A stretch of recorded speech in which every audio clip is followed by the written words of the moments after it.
Don Quixote by Miguel de Cervantes is one of the most influential works of literature, often regarded as the first modern novel. The story, rich with humor, adventure, and profound insights, follows the adventures of a man who becomes so enamored with tales of chivalry that he sets out to revive knight-errantry in his own time. The novel is divided into two parts, published in 1605 and 1615, and it explores themes of idealism, reality, and the blurred line between sanity and madness. The story. The novel begins in a small village in La Mancha, Spain, where a middle-aged gentleman named Alonso Quixote lives. Alonso is an avid reader of books about knights, chivalry, and heroic deeds. His obsession with these tales becomes so intense that he loses his grip on reality, imagining himself as a knight-errant destined to revive the lost traditions of knighthood. He adopts the name Don Quixote de la Mancha and decides to embark on a quest to right wrongs, protect the helpless, and bring justice to the world. Don Quixote's first order of business is to secure a suitable horse. He chooses his old, emaciated horse, which he grandly names Rocinante, believing it to be the most noble steed in the world.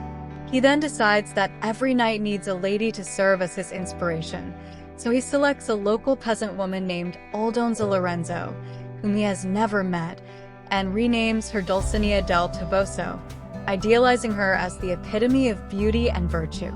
Don Quixote, now fully convinced of his knighthood, dons an old suit of armor that belonged to his great-grandfather, though it is rusty and incomplete. Armed with an old lance and sword, he sets out on his first adventure, determined to prove his valor.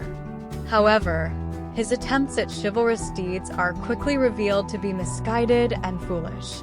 His first battle is against a group of merchants who refuse to acknowledge the unparalleled beauty of Dulcinea.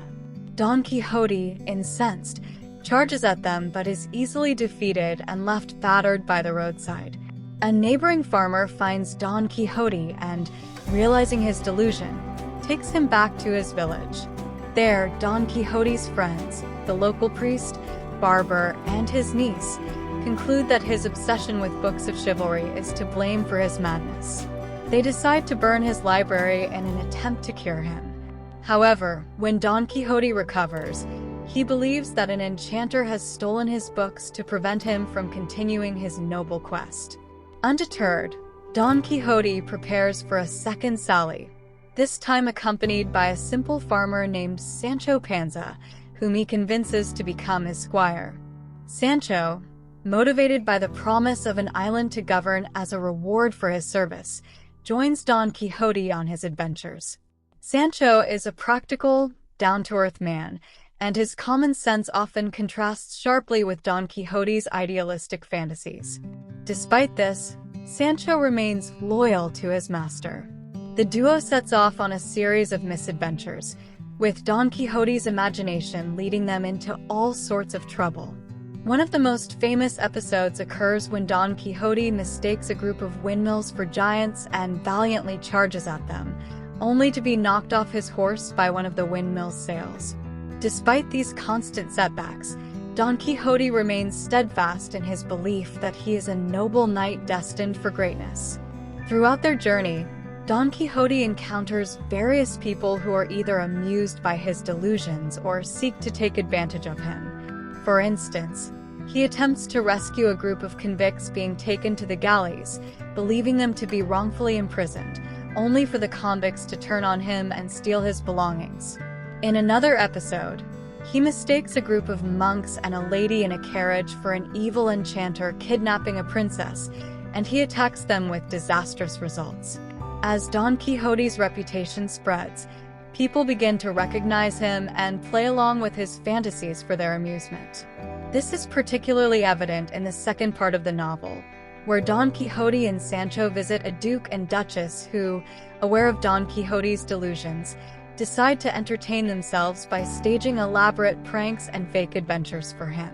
They convince Don Quixote that an enchanter has transformed Dulcinea into a common peasant girl, and only by performing a series of ridiculous tasks can she be restored to her true form. Despite the absurdity of these tasks, Don Quixote undertakes them with unwavering resolve. Sancho Panza, too, becomes a subject of their manipulation when the Duke and Duchess grant him the governorship of a fictitious island. Sancho, who had always dreamed of this, soon finds that governing is not as easy as he had imagined. The responsibilities and challenges overwhelm him, and he ultimately resigns, realizing that he is happier as a simple farmer.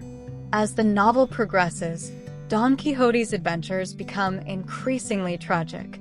He faces more severe beatings, ridicule, and humiliation. Yet, through all his hardships, his belief in the ideals of chivalry remains unshaken. However, his body begins to fail him, and the harsh reality of the world starts to wear down his spirit. In the final chapters, Don Quixote returns to his village, broken and disillusioned. He falls ill, and as he lies on his deathbed, he finally regains his sanity. Don Quixote renounces his knightly pursuits and acknowledges that his adventures were the result of madness. He asks for forgiveness from his niece and friends, and they mourn the loss of his noble spirit. Shortly after, Alonso Quixano, once Don Quixote de la Mancha, passes away peacefully. The novel ends with a poignant reflection on the nature of reality and illusion, as well as the enduring human spirit that seeks meaning and purpose, even in the face of an indifferent world.